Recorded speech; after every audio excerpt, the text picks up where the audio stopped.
নমস্কার বন্ধুরা, কলনের রান্নাঘরে আপনাদের সবাইকে অনেক স্বাগত। আজ আমার রেসিপি হলো হোটেল স্টাইলের ডিম কষা। তার জন্য আমি এখানে কতগুলো ডিম নিয়ে নিয়েছি। একটা পাত্রে কিছুটা পরিমাণ গরম জল করে নিয়ে তার মধ্যে পরিমাণ মতো লবণ দিয়ে ডিমগুলো আমি বয়েল করে নেব।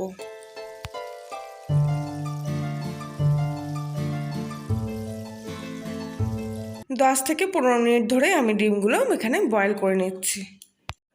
ডিমগুলো কিন্তু আমার সব সেদ্ধ হয়ে গেছে। এবার একটা পাত্রে কিছুটা ঠান্ডা জল নিয়ে তার মধ্যে আমি সেদ্ধ করা ডিমগুলো দিয়ে দিচ্ছি কিছুক্ষণ ঠান্ডা হওয়ার জন্য।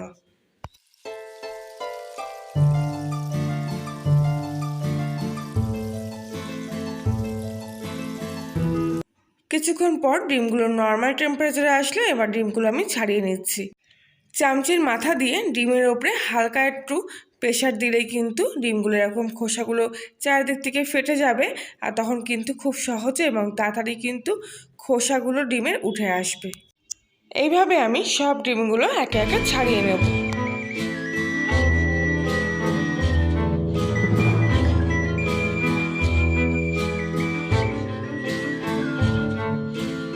সেদ্ধ করা ডিমগুলো খোসা ছাড়ানো হয়ে গেলে ডিমগুলো আমি একটা কাঁটা চামচির সাহায্যে চারিদিকে এইভাবে ছিদ্র করে নেব। এর ফলে ডিমগুলো কিন্তু ভাজার সময় ফাটবে না।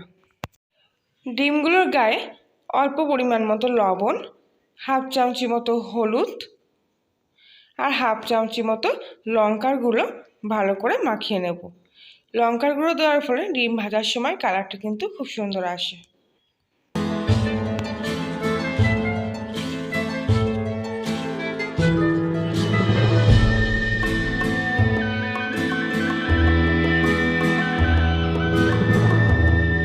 কড়াইতে কিছুটা তেল গরম করে নিয়ে একে একে এবার আমি ডিমগুলো ভেজে নেব।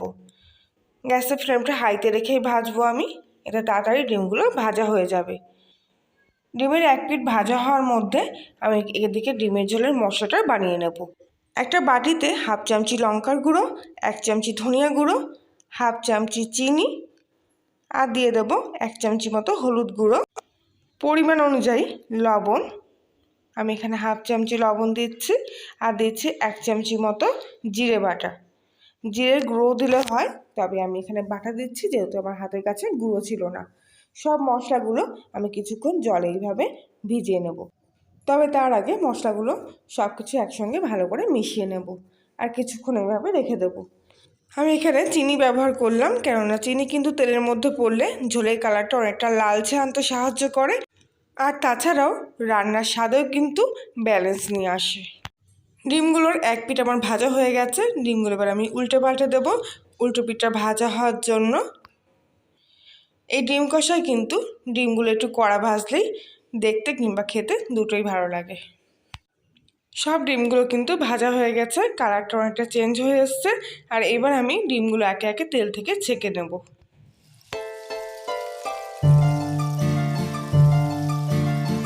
ডিম ভাজা তেলের মধ্যে একটা গোটা শুকনো লঙ্কা ফাটিয়ে দিলাম, একটা গোটা তেজপাতা আর হাফ চামচি মতো সাদা জিরে ফোড়ন দিয়ে দিলাম।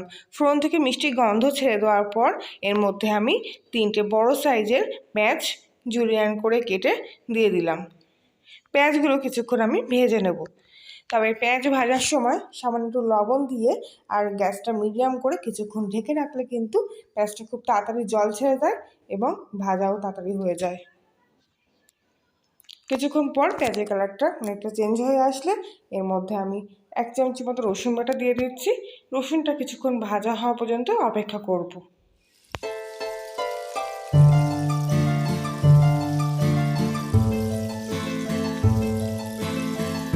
রসুনটা ভাজা হয়ে আসলে এর মধ্যে এবার আমি এক চামচি মতো আদা বাটা দিয়ে দিলাম। আদা দিয়ে কিন্তু আমি বেশি কষবো না, তার জন্য আদা রসুন আমি একসঙ্গে দিলাম না। আদা দিয়ে মাত্র 1 মিনিট মতো তেলে নাড়াচাড়া করার পর এর মধ্যে এবার আমি আগে থেকে ভিজিয়ে রাখা মশলার পেস্টটা দিয়ে দিচ্ছি। মশলাটা দেওয়ার পর পেঁয়াজের সাথে আবারও কিছুক্ষণ ভালো করে কষিয়ে নেব। গ্যাসের ফ্লেমটা কিন্তু মিডিয়ামে রেখে কষবো, যেহেতু মশলা কষার সময় হাই ফ্লেমে দিয়ে কষলে কিন্তু মশলাটা পুড়ে যেতে পারে।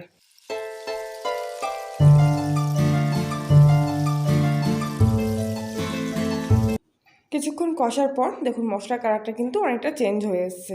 আবারও আমি ভালো করে মশলাটা কিছুক্ষণের জন্য কষিয়ে নেব। মশলা ধোয়ার জলটা দিয়ে আমি কিছুক্ষণ ভালো করে মশলাটা আবারও কষিয়ে নেব। অবশ্য আপনারা এতে এমনি সাধারণ জলও ব্যবহার করতে পারেন। কিছুক্ষণ এইভাবে ভালো করে কষিয়ে নেব।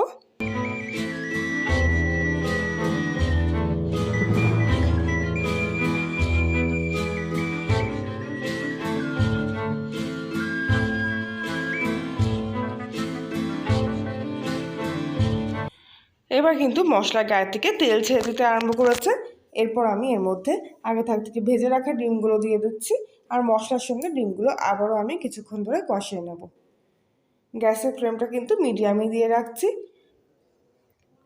মশলাগুলো ডিমের সঙ্গে ভালো করে কষিয়ে নেওয়ার ফলে ডিমের যে স্বাদটা মশলার সঙ্গে মিশে যাবে। প্রায় 1 মিনিট মতো আমি ডিমের সাথে মশলাটা এইভাবে কষিয়ে নেব।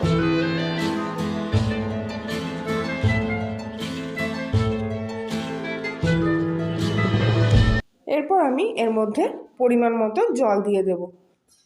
যেহেতু এটা আমি একদম কষা কষা করছি, তাই একেবারে অল্প পরিমাণ জল দিলাম। তবে জলটা কিন্তু আবারও আমি কিছুক্ষণ ফুটিয়ে শুকিয়ে নেব। এইভাবে আমি কিছুক্ষণের জন্য ঢাকা দিয়ে রাখবো। প্রায় 5 মিনিট পর আমি ঢাকনাটা খুললাম, আর দেখুন ঝোলটা কিন্তু অনেকটা শুকিয়ে এসছে। এরপর আমি এর মধ্যে 1 চামচি মতো গরম মশলা দিয়ে দিচ্ছি। তলা থেকে ওপর করে আবারও ভালো করে ডিমটা নাড়াচাড়া করে নেব, যাতে মশলাটা ডিমের গায়ে ভালো করে মেখে যায়। রান্না কিন্তু আমার একেবারে প্রায় কমপ্লিট হয়ে গেছে। এবার আমি গ্যাসটা নিভিয়ে কিছুক্ষণ রেস্টে রেখে দেবো, আর তারপর সার্ভ করব গরম গরম হোটেল স্টাইলে ডিম কষা। ঠিক এইভাবে ঘরোয়া কয়েকটি মশলা দিয়ে আপনারা হোটেল কিংবা ধাবা স্টাইলের ডিম কষা ঘরে এবার বানিয়ে ফেলতে পারবেন। রেসিপিটি ভালো লাগলে লাইক শেয়ার কমেন্ট করবেন, নতুন হলে সাবস্ক্রাইব করে পাশে থাকবেন। আজকের মতো তাহলে এখানেই, আবার দেখা হচ্ছে অন্য একদিন নতুন কোনো রেসিপির সাথে। ততক্ষণ সবাই ভালো থাকবেন, সুস্থ থাকবেন, সাবধানে থাকবেন।